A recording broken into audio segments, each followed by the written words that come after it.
आज हम ऐसे 3 शख्स की बातें करने वाला हूं जिन्होंने अपने तरफ से कोशिश तो पूरा किया लोकसभा चुनाव के टिकट लेने के लिए, लेकिन किसी भी पार्टी ने उन्हें लोकसभा के टिकट नहीं दिया।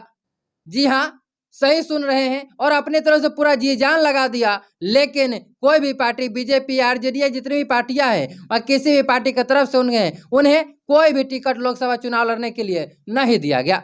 जी हाँ, मैं आपको बता दूं, सबसे पहला चेहरा है मनीष कश्यप, उसके बाद है power star Pawan Singh Bhojpuri industry का, और उसके बाद है गुंजन सिंह। ये तीनों चेहरा जो है वह काफ़ी फेमस चेहरा है। ये जहाँ भी उतर जाते हैं, अपना कदम रख देते हैं, वहाँ पे 200-500 भीड़ तो मामूली सी बात है, आराम से जमा हो जाती है।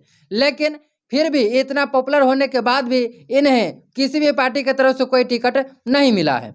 लेकिन मनीष कश्यप जो लगातार मेहनत कर रहे हैं और निर्दलीय चुनाव लड़ने की तैयारी कर ली है, और निर्दलीय चुनाव लड़ने के हुंकार भी भर दिए हैं, और वह निर्दलीय चुनाव लड़ेंगे।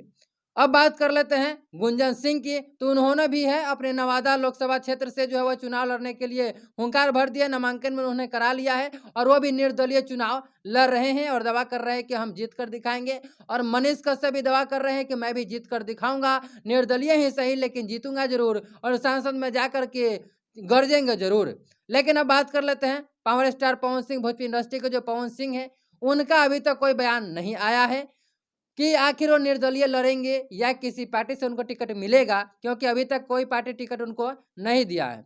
लेकिन उनके तरफ से भी कोई ऐसी खबर अपडेट नहीं आई है, ना उनके तरफ से ना उनके टीम की तरफ से, कि हाँ पवन सिंह आखिर कहाँ से चुनाव लड़ेंगे, किस लोकसभा क्षेत्र से चुनाव लड़ेंगे, और निर्दलीय लड़ेंगे या कैसे लड़ेंगे, या लड़ेंगे ही नहीं, क्या कुछ है, ऐसी कोई अपडेट अभी तक नहीं आई है। लेकिन जैसे ही पवन सिंह के बारे में कोई अपडेट आएगी, सबसे पहले आपको इसी चैनल पर जानकारी मिलेगी।